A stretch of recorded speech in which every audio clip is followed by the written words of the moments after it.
Leo district 325 I नेपालको region 4 chairperson region मनासको region chairperson. आजको यस कार्यक्रम चाहिँ हाम्रो हङ्गर रिलिफ प्रोग्राम अन्तर्गत चाहिँ हाम्रो एलसीआईएफ ग्रान्ड फादर चाहिँ परेको प्रोजेक्ट हो र यस प्रोजेक्टमा चाहिँ आजको प्रिसाइडिङ डिस्ट्रिक्ट 325 आई नेपालको लियो क्लब चेयरपर्सन आदरणीय हाम्रो लियो डिस्ट्रिक्ट 325 आई नेपालको भाइस डिस्ट्रिक्ट प्रेसिडेन्ट लियो आमोद नेपालज्यूलाई हार्दिक अनुरोध गर्दछु। त्यसै गरी हाम्रो विशेष अतिथिको आसन ग्रहण गरिदिनको लागि चाहिँ हाम्रो लियो सुदाम लामिछानेज्यूलाई पनि आसन ग्रहण गर्दछु। त्यसै गरी हाम्रो लियो डिस्ट्रिक्ट काउन्सिल 325 आई नेपालको निवर्तमान अध्यक्ष लियो मनिष अर्यालज्यूलाई पनि आसन ग्रहणको लागि हार्दिक अनुरोध गर्दछु। त्यसै गरी हाम्रो लियो डिस्ट्रिक्ट काउन्सिल 325 आई नेपालको डिस्ट्रिक्ट एडमिनिस्ट्रेटर एडभाइजर लियो दिलीप श्रेष्ठलाई पनि आसन ग्रहणको लागि हार्दिक अनुरोध गर्दछु। त्यसै गरी यस संस्थाका हाम्रो राजीव नेपालजीलाई पनि आफ्नो आसन ग्रहण गरिदिनु हार्दिक अनुरोध। सबैजना बुवा आमाहरूलाई पनि आफ्नो यथास्थान अब यस Thank you so much, Master of Ceremony, Regional Coordinator, Sangam Paitiju,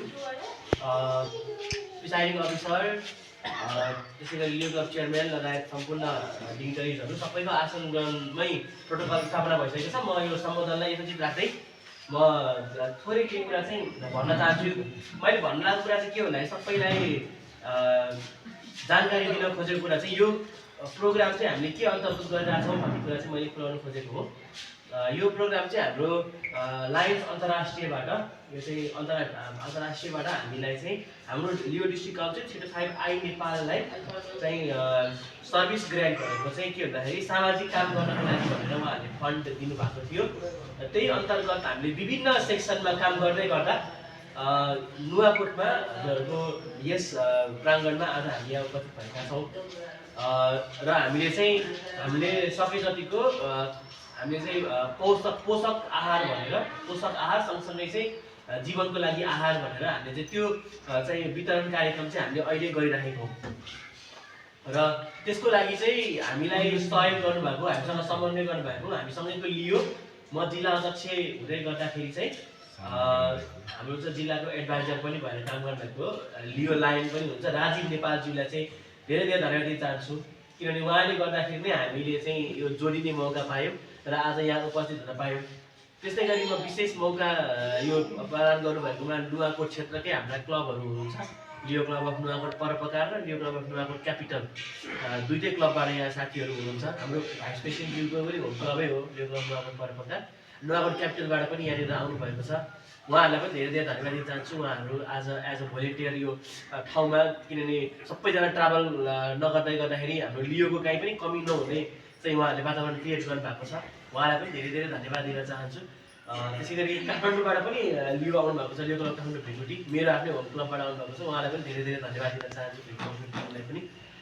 त्यसै गरी दिलीप श्रेष्ठज्यूलाई पनि धेरै धेरै धन्यवाद। सङ्गम पाण्डेज्यू उहाँ पनि यहीँ नुवाकोटकै बासिन्दा हुनुहुन्छ। यहाँ हामी यसरी चाहिँ हाम्रो भोलिन्टियर्सको टिम भेला भएका छौँ।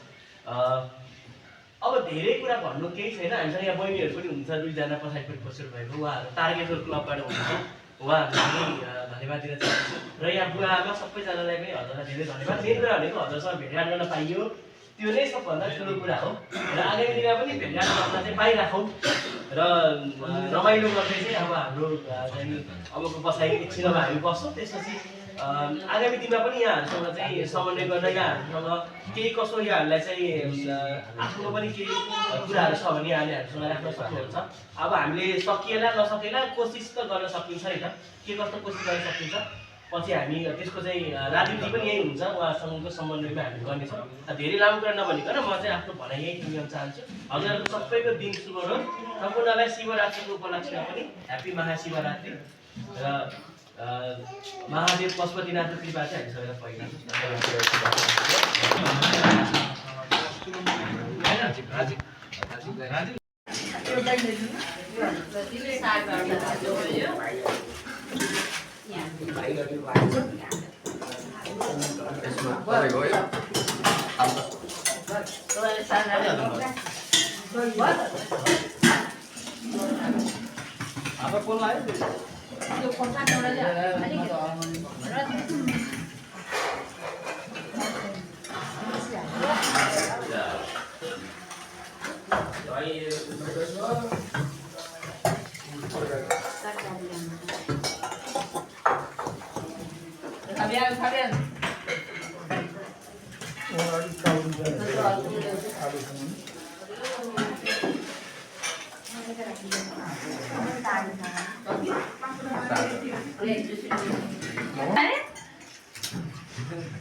আমাদের अलिकति डाउन त्यो ब्यानर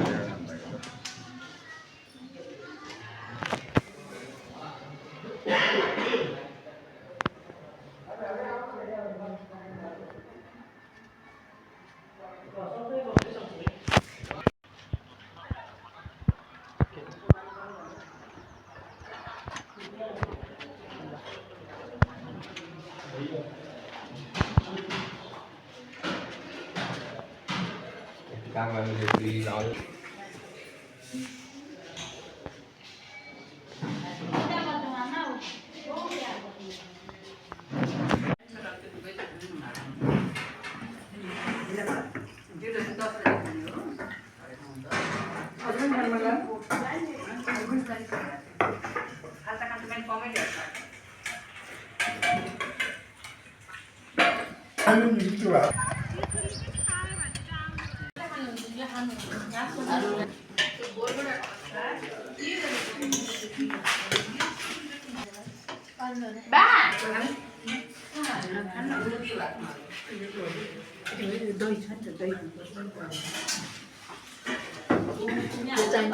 हजुरहरू नै पनि यहाँको मेम्बरहरू हजुरहरू छोड्दैन धेरै धन्यवाद आरसिए दिवससँग पार्टीले आज हामी यो जिल्ला परिषद 325 साई नेपालबाट चाहिँ यहाँ ज्येष्ठ नागरिक होममा चाहिँ आइदिएका छौँ। यो सामग्रीहरू तपाईँले देख्नुहुन्छ, तपाईँहरूको लागि दैनिक जीवनको लागि चाहिँ चाहिने सामग्रीहरू यहाँ छ र यस्तै कार्यक्रमहरू हामीले अघिल्लो हप्ता चाहिँ काठमाडौँमा एउटा सानो आश्रममा गरेका थियौँ। त्यहाँ चाहिँ बच्चाहरू हुनुहुन्थ्यो, बुवा आमाहरू नहुनु भएका, र आज हामी यो ठाउँमा गइरहेका छौँ। र अब यस्तै कार्यक्रम चाहिँ हामी अर्को हप्ता चाहिँ लमजुङमा चाहिँ समिचाकेको महत्त्व लागेपछि है तिमीले आज बुझ्यो होला नि महत्त्व।